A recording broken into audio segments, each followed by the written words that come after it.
All right, welcome everybody. So we're going to continue in the Rambam series, and this will probably be the last one because I got other things that I want to move on to that is going to help us all in our lives. It's going to change our outlook. It's going to bring tangible, positive results to our lives. So I want to get onto that type of stuff. But I said last week we were going to do this one on the next letter, so we're going to do that one. I almost didn't want to do it because I wasn't very prepared for it.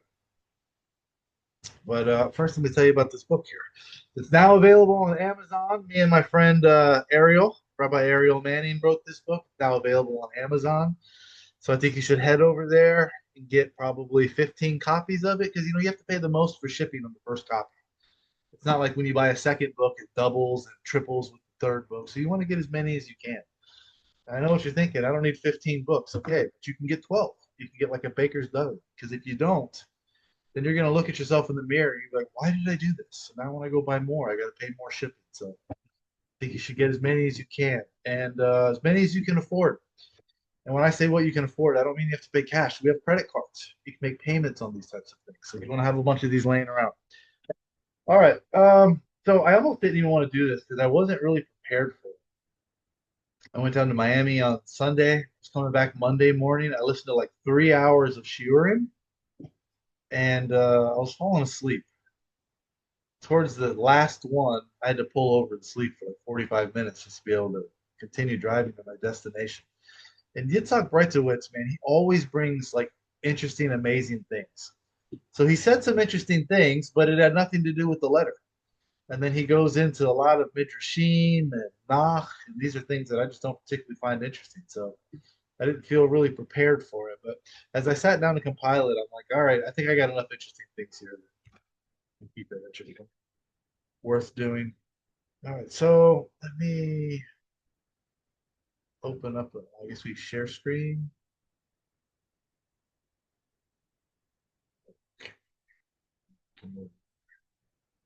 Here, Rambam. I think we started on page 88. How do I get this stuff? Let's see my pages. I really need someone to show me operate this better. Page 88, I think we are. Okay, there we go. I see this Rambam's letters, part 6. We're gonna go through 3 of these videos here, but I'm gonna try and do it quickly. Pull up another window. YouTube.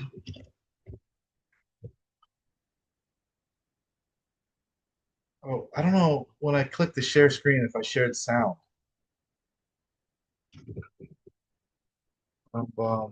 There's part 6. You are screen sharing. Share sound. Okay. Now you guys should be able. Part 6, I think is this one. History of anti-Semitism up to his time. Of course, do you hear him talking? Quite a few additional parts of the story that came. Yes. Okay. All right. Let's start with this. This is one of the interesting things he said. I think this is where he's talking about the Zohar. We view around here that it was written by Moshe de Leon in 1270 of the Common Era. So we consider this to be optional material. But there are people who will tell you, no, it's the Holy Zohar written by the Rashbi. So he's talking about that here. Largely from the Igeret Teiman that the Rambam sent them. So the particular value of this letter for that community was quite literally incalculable. Mamish, again, it was sent in the 1100s, the 12th century. And it sustained them for hundreds and hundreds and hundreds of years. Of course, Yemenites had another controversy that's quite interesting, way after the Rambam. Right and that is the acceptance of the Zohar. This is actually a very, very, very interesting thing. We know generally that Sfardim as a whole, and again, Teimanim are technically not Sfardim, but we kind of lump them together. Sfardim as a whole are usually very Kabbalistically inclined. they incorporate the Zohar. I don't mean that the average Sephardi, actually knows the Zohar, probably not, but still, they're Kabbalistic in their practices, in their orientations. They will read Zohar, even if they don't understand what the Zohar says. And many Teimanim are the same, but there was a group of Teimanim who refused to accept the authority of the Zohar, and they broke away. Actually, they claimed they were the older tradition of Teiman, but they broke away from the Kabbalistic orientation of the Teimanim. And that same group, by the way, didn't even accept the Shulchan Aruch of Yosef Karo. They looked at the Rambam's Mishnah Torah as the only source of halacha that they followed. And among them was actually some famous Yemenite rabbis, including Rav Yosef Kapach, was one of the great Teimani leaders. Yosef Karpak. I talked about him earlier. I'd forgotten his first name was Yosef, but that's who they say followed Rambam and Mishnah Torah so strictly. Whatever he says, that's what Rambam would have said. He was a man of peace, so he didn't make machlokas, but he was of the movement that did not accept the Zohar at all. So this is a very interesting machlokas, because there are many that say he who does not accept the Zohar is an apikoros, and there are others who say they say he who accepts the Zohar is an apikoros. So don't be afraid to say it. Not only is it optional, and I do not have to follow your Zohar, there are people who say you are an apikoros if you follow the Zohar. So yeah, I'm not one of those who insulted people that way, but I definitely expect to be tolerated that it's not obligatory. They consider the Zohar itself to be a heretical work because of the doctrine of the 10 Sfiros they claim was a multiplicity in the nature of God, and they said you weren't allowed to even believe it. So it wasn't just a question. People think, oh, was the Zohar written by Shimon Bar Yochai or Moshe de Leon? I mean, that's an authorship question. Rather, the Dardarim, the name of that Yemenite group, they took the position that the Zohar was a heretical work that you were not even allowed to study because of its multiplicity. So that's another machlokas within the Teimani community. Most do subscribe to the Zohar, but there's still a few holdouts, Rav Kapach's family and the like. Okay. All right, so totally reasonable position. Moshe, I see you came in. I need to get you. We're recording now. We already started, but Rosalind's trying to buy the book, and because she's in another country, I guess she wants to use like digital currency, and I'm not familiar with it, so I don't know if you can facilitate the transaction. You're more familiar with that stuff than I am, but we can talk about that later. Yeah, then there'll be something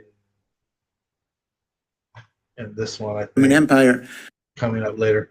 All right, are we back on the Microsoft Word document? Is that what you see here? Everybody sees this? Okay. Yes. Yeah. Okay. Where were we? Okay, so there's the 30-minute mark on the Zohar. I thought you guys would like that. There'll be another thing we'll go back to. Okay, so last week we talked about the last 2 weeks we talked about the previous letter. This is his second letter. Now, the last one, there was an unnamed rabbi that was telling Jews, you're no longer Jewish because you didn't convert to Islam. You were obligated to die rather than convert. Your mitzvot are now sins. Every time you put on tefillin, keep Shabbat, you're going to be punished for that. So nobody asked Rambam for his opinion. He was so offended by that, he had to get involved. This is a different Islamic persecution where they actually asked him. They said, hey, what do we do about this? By this time, he's already written Sefer HaMitzvot, Mishnah Torah, his commentary to the Mishnah. So now he's a little more famous than he was last time. So he wrote this letter to the Jewish community of Yemen, who were suffering under intense Islamic persecution, forced conversion, and spiritual crisis. This time he was asked to write the letter. Unlike the previous letter, also he's more famous by this time because there's other works like Sefer HaMitzvot and Mishnah Torah. Also, last time he was explaining all they had to do was make a false statement. Okay, yeah, I believe in, whatever. That's not the same as engaging in actions of idolatry. Here, it's not enough to just give a statement. They were being monitored. They had to actually go to a mosque, and they were um, making sure you weren't doing things like putting on tefillin and doing visibly Jewish things. So it was a little more strict under this persecution. Okay, so the first letter focused on martyrdom. This is a message of comfort and encouragement, reinforcing faith in God's eternal covenant with the Jewish people. Key themes were divine love and perseverance. Rambam reassures the Jews of Yemen that their suffering is temporary and that God has not abandoned them.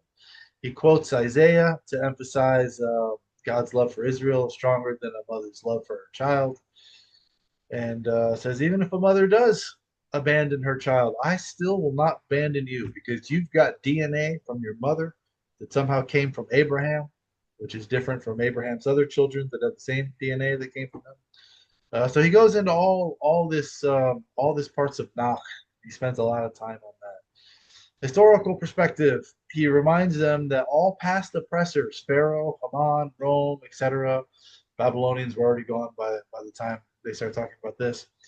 That they they ultimately fell, and you can't get rid of us.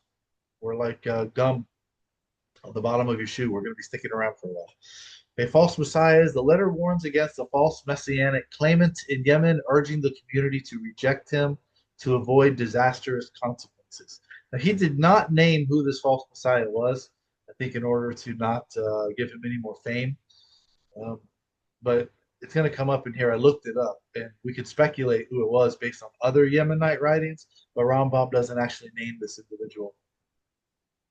So anti-Semitism's roots. The Rambam explains that hatred of Jews stems from their adherence to Torah, which imposes moral constraints rejected by oppressive regimes, a theme later echoed by Hitler, albeit perversely. Now, Yitzhak Bertowitz explains this here, that the reason that Hitler hated Jews was because we have the Torah and we teach morality, that just because you have the ability to do some immoral things that you might want to do doesn't mean you have to do it. We teach that you can conquer your Yetzer Hara and you can get these things under control and you can have a moral society.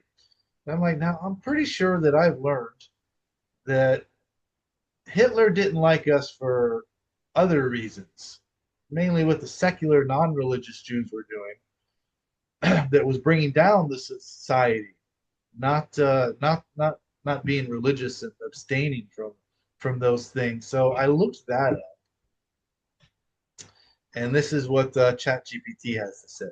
Hitler hated Jews for many reasons, often contradictory because his anti-Semitism was ideological, conspiratorial, and irrational. He portrayed Jews as both too moral, restraining because of Torah and conscience, which is what Yitzhak Bertowitz is talking about. I guess he's going to give you the religious perspective. Immoral, decadent, blaming them for communism, sexual perversion, and cultural decay. Okay, this you don't blame on the observant Jews that were not participating in this type of thing. So this contradiction doesn't bother anti-Semites like Hitler because their accusations are not about truth. They're about scapegoating mechanisms meant to justify hatred, not reasoned arguments. That makes sense. It's just scapegoating, whatever your problem is. Now let's break down this evidence from Hitler's writings, speeches, and ideology. Religious moral anti-Semitism. Jews invented conscience. Yes, Hitler expresses disdain for Jewish moral teachings. He saw Jewish ethical monotheism, the idea that there is one God who demands justice, restraint, and accountability, as the root of everything considered weak in civilization. Now, he didn't try to stamp out religion. He allowed Christianity to stand, and in fact, he said his book, Mein Kampf, has to be in every church on public display. So it's not like he tried to wipe out the notion of a God existing and morality. Um, he tried to stamp out Judaism for sure, but he allowed Christianity to stand. Christianity sees themselves as part B. How do you have part B, a sequel, without part A, which is our book? So it's not like he wanted to stamp out all religion or any moral teaching that he viewed as weakening the society. So that's what I found, that I was asking about this, because logically it seems like from that perspective, if secular Jews would not have misbehaved, would he have targeted Jews? And of course, by that time, I guess the answer is yes, because he did go after religious Jews who were not engaging in all the isms. Which, by the way, Dennis Prager says Jews are responsible for every ism there is: communism, feminism, transsexualism. So if you're not Jewish, you can't say that, or you're an anti-Semite. But since Dennis Prager is Jewish, he can say those things. So could it be that after these secular Jews had upset Hitler with these ways, that he just took it out on religious Jews? And we can always say, what if? I guess we'll never know. History went down the way it went down. But in Mein Kampf, Hitler complains that Jews created systems of morality and justice that weaken the strong and prevent the rise of the natural order of the dominant, powerful Aryan race. I mean, was that being taught in Christian churches back then? I don't know. I wasn't there. His worldview was social Darwinist. He believed that life is a struggle of the strong over the weak, and that Jewish ethical framework corrupted this natural law. He saw Christianity as Judaized and weak for the same reason, because it taught compassion, humility, and restraint, all rooted in Torah ethics. But again, how is he going to stamp out what they call the Old Testament? I don't know. Maybe he did try to do that. That's why he wanted Mein Kampf in every church. Who knows? Cultural, sexual anti-Semitism. Jews are immoral corruptors. This is what I'm familiar with. Hitler blamed Jews for cultural decline, especially in the arts, sexuality, and society. This came up when all the right wing, Charlie Kirk and all of them were calling people, Nazis for censorship. And there was, he'd say, "Oh, it sounds like Nazis. When were the good guys ever on the side of censorship?" And there's a famous picture of Nazis burning books. And I saw in the comments there, somebody said, "Yeah, but what kind of books were they burning, though?" And I was like, I honestly don't know. So I looked it up. Turns out there was a psychologist or a psychiatrist, one of them, had partnered with some type of medical doctor that was doing surgeries, and they had some kind of transsexual clinic. They were doing like sexual reassignment surgeries back then in Germany. So this is what Dennis Prager was talking about being responsible for transsexualism and all of this type of stuff. So I found, that's what I was aware of him. Although Hitler did tolerate it. I mean, he had like homosexuals in his close circle, and when people would condemn that, he would say, "You're not the most moral person either." I forget how he phrased it, but you know, don't be pointing your fingers at other people. When you're not so perfect yourself. But after he rose to power, then he turned on his inner circle that was engaging in all of that sexual immorality. So he did tolerate it himself to get the power, which is hypocritical, but I mean, that's what this is saying. It doesn't have to make sense. There was even a rabbi that Tuck Brittowitz was talking about in the series where I guess they wrote him a letter and they said, "Hey, I know you said some harsh things about us and you have to do that in order to get the vote. We don't really think you're going to do the terrible things that you said you're going to do." So even the religious leaders at that time didn't think it was going to turn out the way it was going to turn out. So they actually asked for a mediation. They said, "Hey, can we sit down with you and see where we can, find some common ground?" And I guess that letter was never answered. But even the religious rabbis at the time didn't think that he was going to go as far as he did.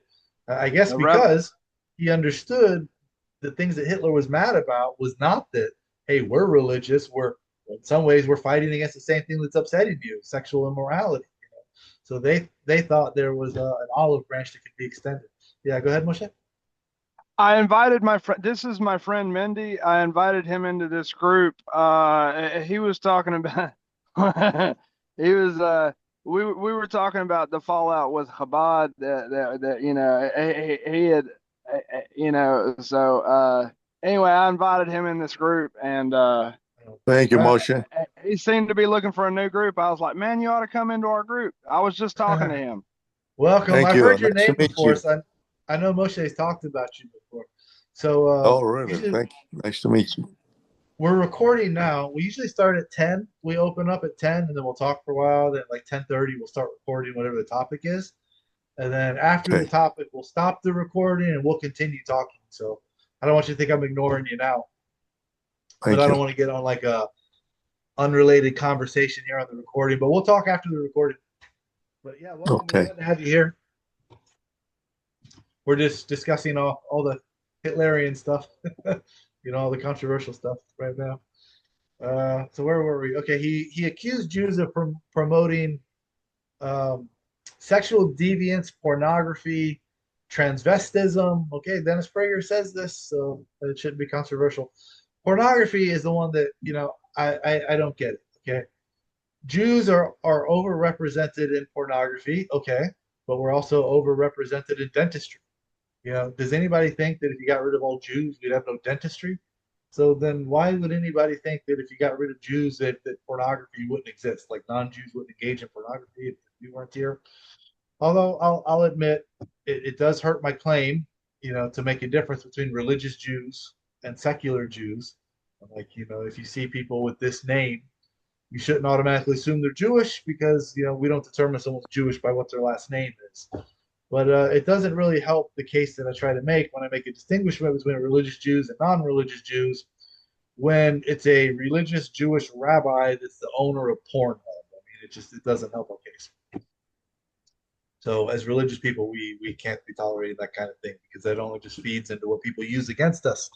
All right, but Hitler accused what I would call non-religious Jews of engaging in this type of behavior and degeneracy, especially through the Weimar Berlin culture, which I guess was big here in the arts and I guess whatever Germany's version of Hollywood was. He also accused them of being capitalist exploiters and communist revolutionaries. Again, contradictory, but ideologically useful. Yitzhak Britzowitz tells a story about how in Nazi Germany, things were already bad. They were taking away people's property. They were passing laws. You're not allowed to hire Jews. You're making things difficult for them. So this guy gets on a bus and he's reading whatever their Nazi paper was.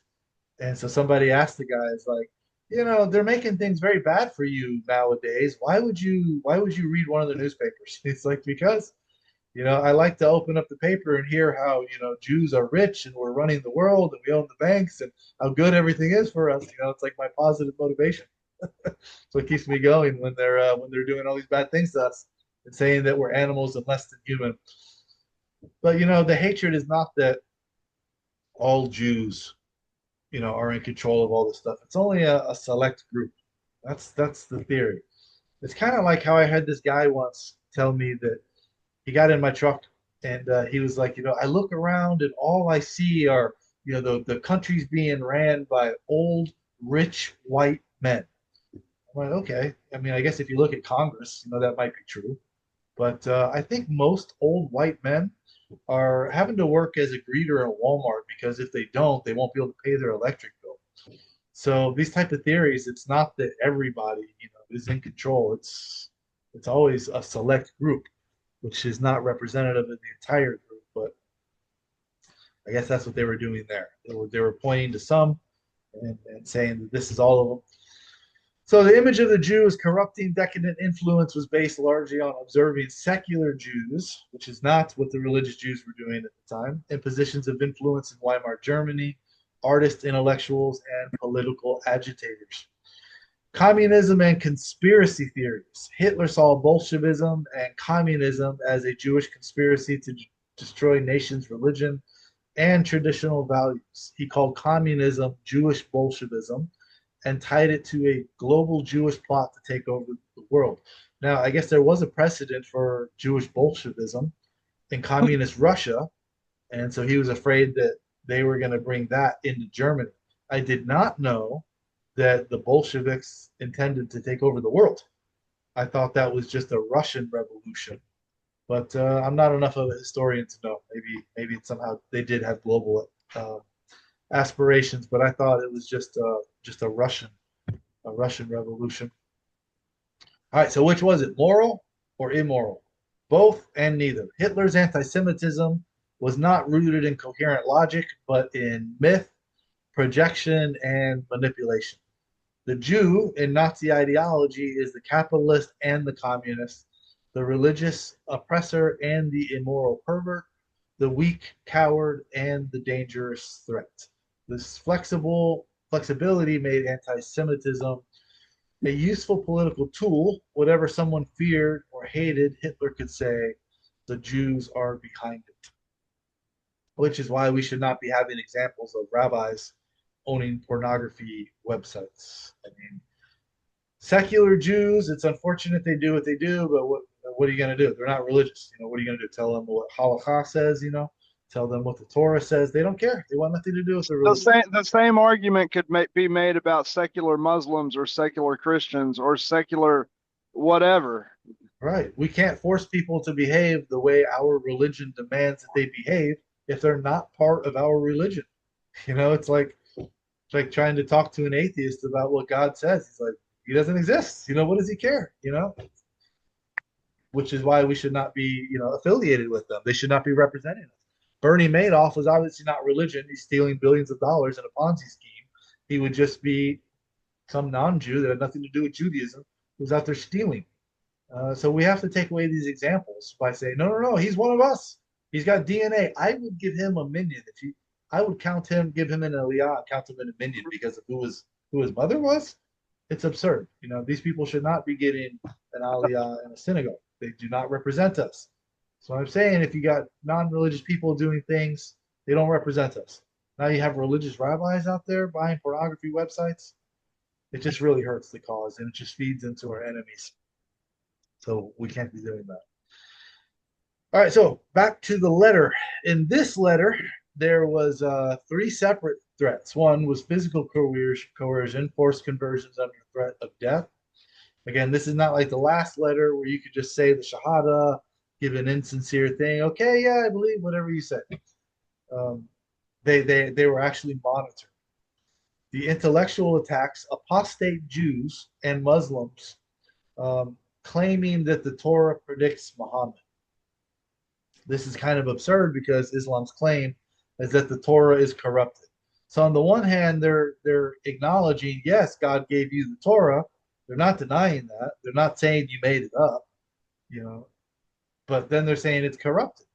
Or, well, if it's corrupted, then how can you claim that it's giving proof for Muhammad? That would be like me grabbing a New Testament and saying, look, right here, this proves Torah and Judaism. I don't give validity to the New Testament as some divine book, the Word of God. So then why am I using it to support, what I believe? Which we don't need to do because that came after, we didn't need it. But there were actually Jewish apostates. I guess today they would just be called Tanoch Nishba. No, they just don't know any better. They weren't educated. But they were apostates that left the religion, did convert, not just to save their lives. They actually bought into whatever the Muslims were preaching when they forced them to convert. And then they were trying to, preach to other Jews. So they were trying to use what they knew of Torah to try and convince them to convert. Also, false messiahs. There was a charismatic figure in Yemen who Rambam did not name. He risked sparking a doomed rebellion. Rambam didn't name him, but possibly from a later Yemenite writings could have been Ibn Ara, the son of Ara, whoever this person was. I don't know for sure if it was this guy because it's disputed. There's other traditions that it was a different guy, but this is the popular name that came up when I searched for it. But again, Rambam didn't name him, so I don't really know. So the critique of Christianity and Islam. Rambam dismisses both faiths as flawed imitations of Judaism, comparing them to a monkey imitating a human or a statue that looks like a human but is not. It can be similar, but it's not the real thing. Now, I do want to note, okay, it says it here. He acknowledges that the religions advanced monotheism historically, Mishnah Torah, but emphasizes here the falsity to bolster Jewish resolve. In Mishnah Torah, he says there's redeemable qualities about JC and Muhammad. because in some ways they did something that we failed at doing.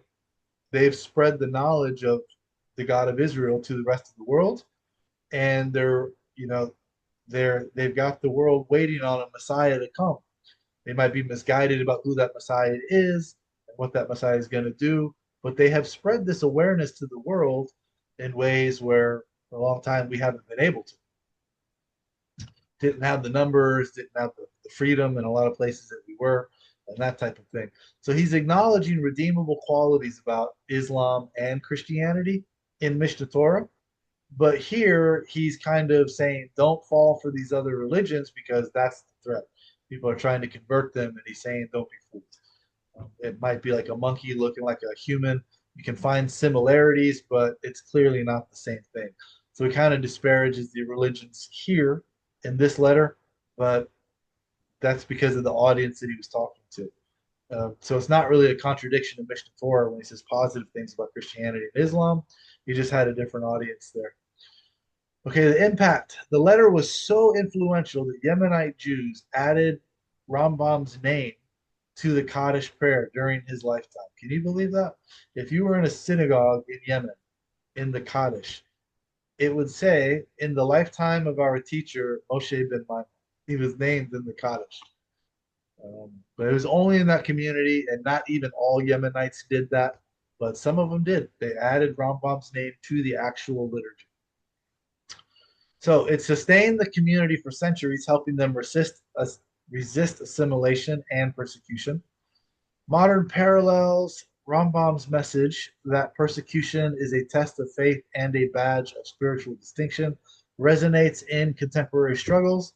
The false Messiah episode parallels modern crises where charismatic leaders exploit desperation. Conclusion: this letter is a timeless work of faith, resilience, and hope, blending theology, history, and practical advice to fortify Jews facing existential threats.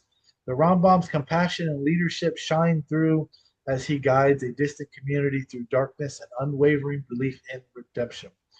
All right. The second shiur was part 7. I think it's later that we go back to that video. Okay, so the context, we have the triple threat that we were just talking about, maybe a quadruple threat.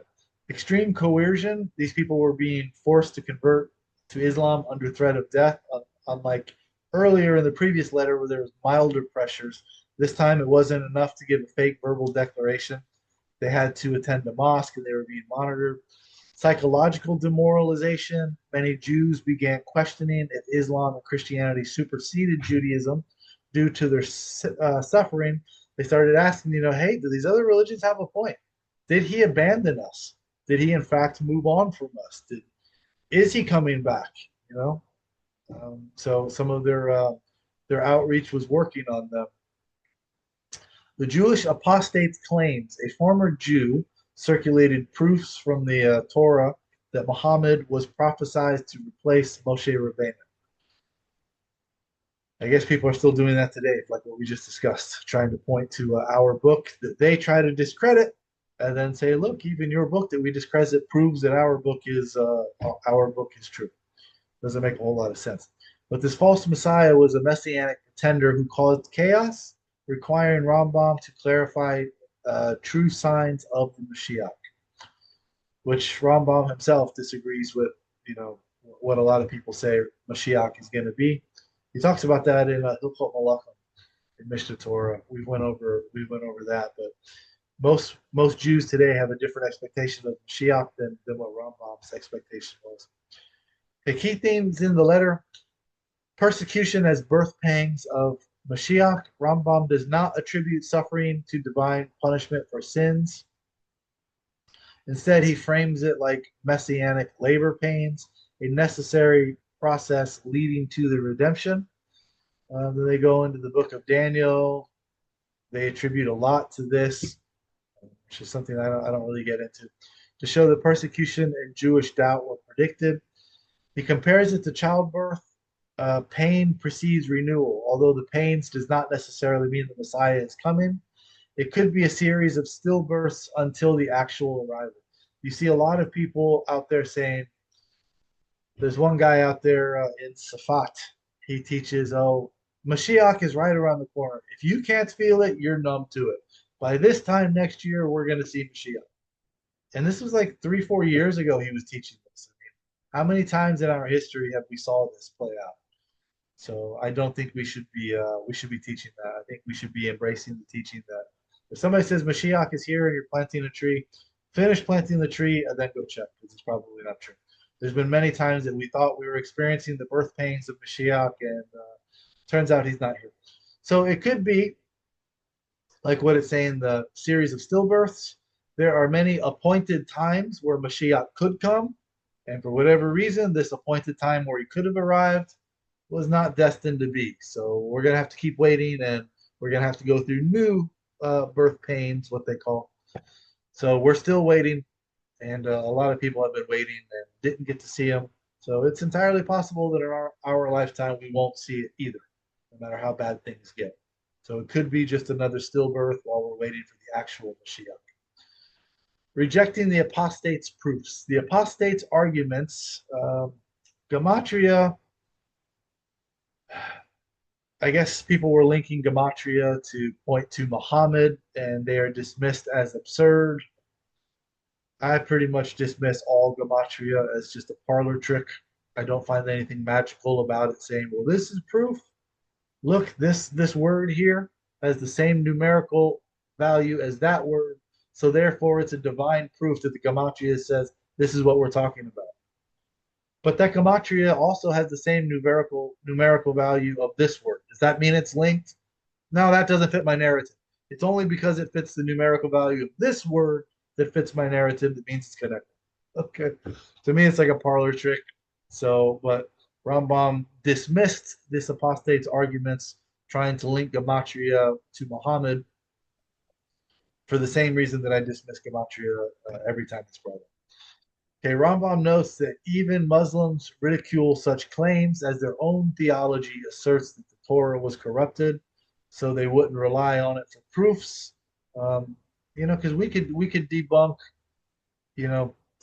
portions of Islam based on the Torah. They're the first to tell you, it's been corrupted. We can't trust what it says. I was actually in a debate with a Muslim once. This was years ago. I asked him, do you admit that the Torah was given, to Moses at Mount Sinai? He said, yes, of course we admit that. I said, well, do you admit that the Quran was given to Muhammad by the angel Gabriel about 1400 years ago? He said, yes, of course. That's how Islam got started. I said, okay, so you've admitted that the Torah was given by God. You acknowledge this. So I open up Deuteronomy and I show him where it says, go and search from the time of Adam until the latter days, whether we're in the latter days now or they're yet to come. It's a prophecy going forward. And it basically says, has ever the world, any nation seen us, God, take a nation from one nation, from the midst with signs and wonders? And, it's basically telling you, I forget exactly how it's worded, but there's never going to be another religion given without witnesses. So, do you have any witnesses that the angel Gabriel gave Muhammad this Quran? Because you just said that the Torah was given by God, and the Torah says no religion will be started that comes from God without witnesses.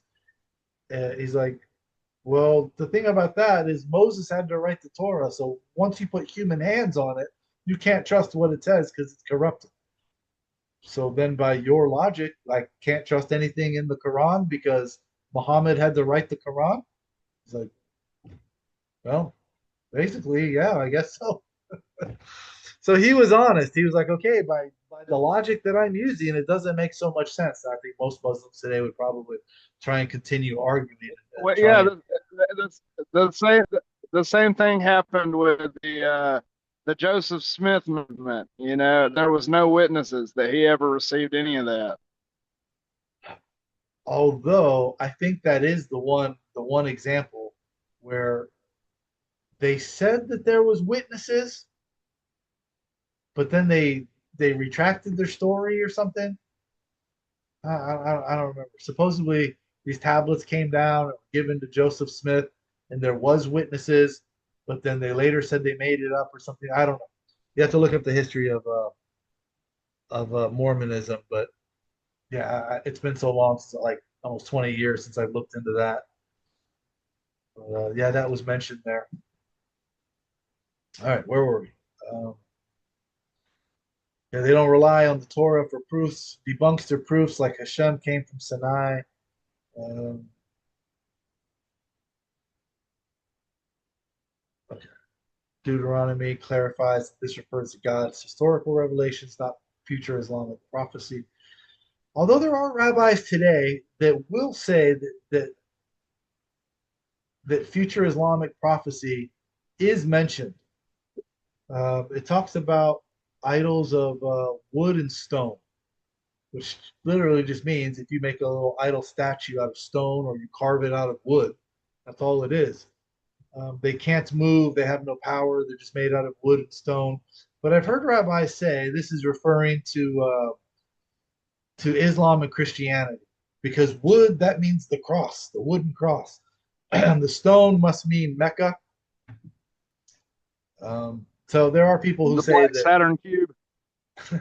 so there are rabbis who will say that Islam is prophesized in our Bible, but Rambam debunks it, saying that it's not true. So I guess there's opinions going both ways. Okay, metaphors of Jewish resilience. Dust of the earth through trampled, the Jewish people endure like earth. These are just sources here that he used to say, you're not going to get rid of us. God is not going to abandon us. He goes into how this Shir Shirim, Song of Songs, can be interpreted. One of the stories in there. Sheep to slaughter, not weakness, but supreme devotion, is mentioned in Psalms. And yet we always survive all of those. False messiahs and post-messianic trials. Warns against false messiahs, echoing halakha, that even miracle workers contradicting Torah are illegitimate. Okay, this is the part that I found interesting. So rather than me paraphrase it, we're going to listen to Yitzhak Britowitz say it. I put the transcript here is all of this here, but rather than me reading the transcript of it, I'm just going to play the video so you can listen to him say it. Because some of you TikTokers that are out there getting in debates, and I know this comes up when debating Christians. Oh, we didn't execute JC. We didn't have the authority to. It was the Romans that did it. It wasn't us. So let's see what does Rambam say about it. But it was predominantly. Wait, it's a 20-minute mark. Is referring to Antiochus and the like. It's a nevuah about that, but it mentions Ubnei Peritzei Amcha, the sons of the Peritzim, those who are lawless, the people of your own nation who are lawless, Yinasu, shall be lifted up, Lahamid Chazon, to establish a prophecy, V'nichshalu, and they shall stumble. Now, again, totally out of, I have to admit, totally out of the context of the Perek. If you look at the Perek, you'll see it's totally out of context. The Rambam says this is not referring to the Hellenist Jews. This is referring to Jesus of Nazareth, who claimed to be, the Rambam says, a false prophet, who claimed that the Torah was no longer binding. Now, again, I understand that different historians take different positions about this, but at least in the Rambam's account of Christianity, the Rambam does make the point that Jesus did not invent a new religion. That came later with his apostles and his followers. Jesus was operating within a Jewish milieu. If you would have asked Yashka, who are you? He would have said he is a Jew. That's how the Rambam says that. That's how he would have identified himself. But he was a Navi Sheker, among other reasons, a false prophet, because he claimed to be a Mashiach, and he claimed that certain commandments of the Torah were no longer binding. And when it says he shall stumble, it refers to his execution. And in fact, the Rambam takes the position, which maybe we're not so comfortable with. So that's what makes Christianity an idolatrous religion, because they say that the Torah is done away with. Now, Rambam also feels that it's idolatry to non-Jews because of the Trinity, but we just heard how the Yemenites, some of them will say, that the Zohar is just as heretical because of the Sephirot, that it's no different from saying you have 10 emanations versus 3. So that's why, it's not universal. Tosafot says that Christianity is not idolatry for non-Jews because they think it's one God, just in 3 different parts, and this is no different than the Sephirot. So there's different opinions on it, but I take the position that it's not idolatrous for non-Jews. Everybody agrees it's idolatrous for us. We can't participate in Christianity, but for non-Jews, I don't think it's an idolatrous. I think they're just misguided. That we executed him, that the Sanhedrin executed him because he was a false prophet. Now, as you know, that was exactly the claim of the Catholic Church for many, many years until around Vatican II in the early 1960s, where Pope John the 23rd did us a great taiva by exonerating Jews of the claim of killing Jesus. But unfortunately, the Rambam says that's exactly what did happen. In fact, we did do it, and we do it again, because he was a Navi Sheker, and a Navi Sheker is Chayav Misa. Be it as it may, again, as I say, forgive my bad pun, you don't have to accept the Rambam's reconstruction of Christian history as gospel. Again, forgive the pun. And, it may very well be that this is not a completely accurate description of it. But in terms of the idea of Peritzei Amcha, a lawless one, that is his description of a Jewish person who rises and tries to abrogate the Torah. And the Rambam makes the very important theological point that even if the prophet does miracles, he says, okay, the Christians claim, in fact, he has a little bit of a pun for the Christian Bible, the Evangelium or something. So he writes it, Avon Gilyon, which Avon Gilyon in Hebrew means the sinful scroll. So the Evangelion is Avon Gilyon. So I think that's an intentional bit of sarcasm. He says, claims many, many miracles that Jesus did, resurrecting the dead, walking on water, the fish and the loaves, many, many different miracles. And the Rambam says, number one, we don't have to believe it. But number two, the Rambam says, even if we give them credit, even if we say he did miracles, so what? People can do miracles by magic. People can do miracles by optical illusions. People can do miracles by connecting to the Satan. Miracles don't prove anything. And if a person makes claims that are contravening the Torah, that the Torah is no longer binding, and the like, the Rambam says that person will be executed. That person is Chayav Misa when there's a Sanhedrin. We don't have that today, even if the miracles are 100%. So he says that as a matter of theology, we don't have to disbelieve the possibility of miracles from the other side. Maybe yeah, maybe not, who knows? But that does not change anything. The miracles do not change the invalidity, the illegitimacy of that belief. Now, the Rambam then says that Islam is also, the rise of Muhammad is also alluded to in the book of Daniel. And interestingly enough, it's in a much earlier place, meaning... I think it's in the book of Daniel, which I get lost there. So I thought that was a really good point. Rambam gets his idea of Mashiach from Rabbi Akiva, who thought Bar Kokhba was leading the revolt.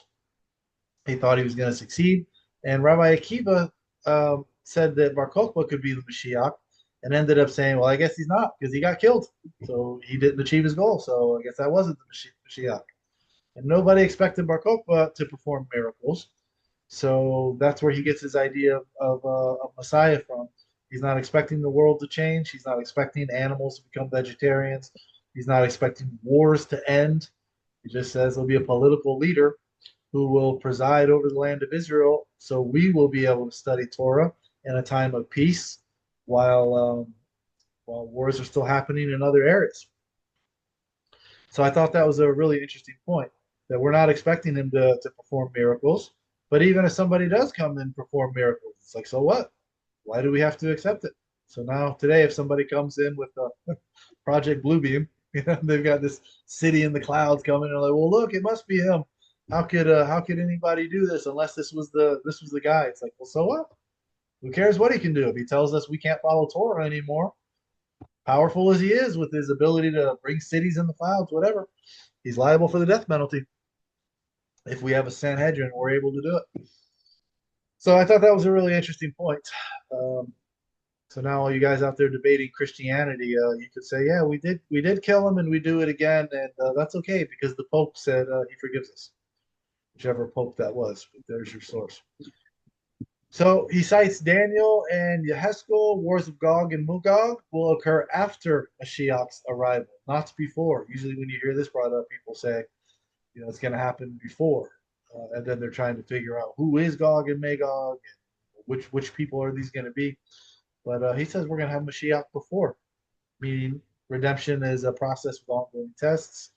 Hilchot Malachim again is where it describes Rambam's vision of the Messianic era, where wars will still happen, including this one, according to him. This contrasts with Rashi's citation of the Drash, where Mashiach disappears for 45 years as a final test of faith. I was not aware of Rashi's view on this, although I don't really care to familiarize myself with everything Rashi said. He actually said a lot of things I disagree with. So I take the Rambam's view on Mashiach anyway. Okay, historical predictions in Daniel identifies Islam's rise in Daniel's vision of a small horn displacing Persia, Greece, and Rome. It says it's these three because by this time the Babylonians were already gone. And he reads it, and I'm just like, there's a vision with a ram that's got three horns, and then a fourth one comes up and pushes the three, and the fourth one goes all the way up to heaven. So that means that must be Islam. I'm like, really? You get that out of this text? It's a little broad and a little vague for me. So I don't know how they point to these specifics out of things like that. But he links Christianity to the lawless ones among your people. It's another quote from Daniel, interpreting this as Jesus, a false prophet executed by the Sanhedrin for rejecting Torah. You people out there debating Christianity, you can use that however you see fit. Omissions and emphasis. Rambam avoids blaming Jewish sins for suffering to avoid further demoralization. Instead, he focuses on hope and historical inevitability, which I think is the right thing to do. Stresses the mystery or mastery of Tanakh. Yitzhak Britowitz brings up here Rambam's mastery of Tanakh. He said he just brings all these sources and he really seems to know it. Because usually you're viewed a little suspicious if you're too knowledgeable in Tanakh. I openly admit the thing I know least about in Judaism is Nach. I do not spend a lot of time in the Nevi'im or the Ketuvim, other than the Haftorah, because that's halakha. We have to read that. But other than that, I do not read most of it, which I thought was just me being deficient in a certain area. But apparently, I'm not the only one. But Rambam's pretty knowledgeable in it. At least he displays it here. Quotes a lot of these verses. The letter's themes resonate today. UN resolutions against Israel, verbal persecution, Islamic theological challenges, false messianic movements. Okay. So the conclusion is this letter is a pastoral theological response to crisis, combining encouragement, suffering is a prelude to redemption, apologetics, debunking forced interpretations of Torah, clarity, defining true messianism versus false claims, and hope, Jewish eternity despite oppression as prophesied. Okay, part 8. This is the third shiur on this letter. By this time, I was falling asleep behind the wheel. Didn't catch most of what was said here, so I can't speak a whole lot about it. I didn't absorb most of it. This is where I had to pull over and sleep just to be able to continue driving. So I'll read you the summary here. Written by Rambam to the persecuted Jewish community of Yemen in the 12th century, aimed to comfort Jews facing Islamic oppression, forced conversions, and spiritual crisis. Challenges addressed persecution. Jews were unable to observe mitzvot. I have this pet peeve, I like to capitalize Hebrew words, leading to despair. Faith crisis. Many questioned God's care, wondering if Torah was superseded by Islam and Christianity. False Messiah, a messianic claimant exploited calculations to mislead Jews. Jewish apostate, a convert to Islam, used Torah proofs to argue for Muhammad's prophethood. Key themes was the messianic calculations. There's people who try to calculate when is the Messiah going to come. He goes into details about the way they calculate things. Is it 400 years going down to Egypt, but we were only there for 210, but only 140 of that was actual slavery in Egypt. And he goes into a lot of different calculations and how people say you shouldn't calculate Mashiach's arrival, but people try it anyway and with different formulations. He goes, if you want to go, if that's something you want to do, he goes into a lot of details about that. He argues such predictions backfire when dates pass unfulfilled, causing disillusionment. I 100% agree. He uses examples, the 400 years prophecy from Abraham, interpreted retroactively as 400 years from Isaac's birth, not the slavery duration. Again, back to Gematria, 852 years in Israel before temple's destruction. Shortened it by 2 years as mercy. You know, there's a separate shiur which he talks about how we're actually missing years. He said if you go by the time of the first temple, then the destruction, and then the time of the second temple, and then he does it backwards by the years. He says there's like something like 160 years, something like that, that's missing from the calendar. He didn't talk about it in this series, or if he did, it was earlier. But I never heard that before. But he proves, going by our literature, how there's a section of history that's just completely missing. So I thought that was fascinating. But I don't think he went into that in this year. We'd have to look it up where he did that if you want to find it. But it was fascinating. He was talking about that. Okay, prophecies return. Rambam shares family tradition. Balaam's prophecy that prophecy would return to Israel in this specific year, heralding Mashiach. He admits this date passed unfulfilled, but frames that as comfort, not a firm prediction. This is one of the things how I got off of Torah codes. There's a guy out there, what's his name? Glazerson, something like that. He wrote the computer software for people to find Torah codes. And he says, oh, this is when this is going to happen. Then it doesn't. And so he realized it's just a parlor trick. And then he comes out and they ask him, well, why didn't it happen like you said it was going to? I thought your computer program had no flaws. Oh, I didn't say that's when it was going to happen. I said that's when it could have happened. That was an appointed time where we could have happened, but we didn't have our act together, so that's why it didn't. And then just continues. All right, so look what my program found. The Torah code says this. This was like several years ago. And people drop it when they come to the religion because of this stuff, and then they realize it's not as presented. So it's like, why lure them in with this stuff to begin with? I mean, we have enough good reasons to bring people to Torah without relying on gematria, and Torah codes, and all this stuff, in my opinion. So he warns against false messiahs using astrology or twisted Torah interpretations, emphasizes faith without dates. Jews must believe in redemption without relying on speculative timelines. Is it a contradiction?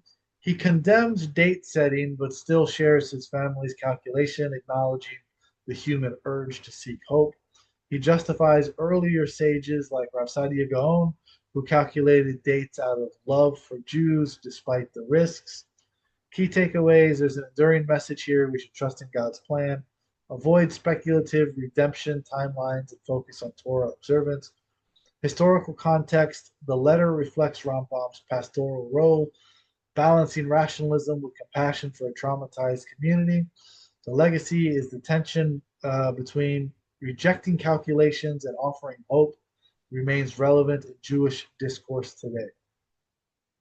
Next topic is Rambam's critique of astrology, which I do want to watch because I am interested in this.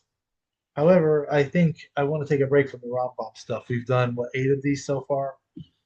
This one I didn't really feel prepared to even add a lot to because he didn't talk much about the letter itself.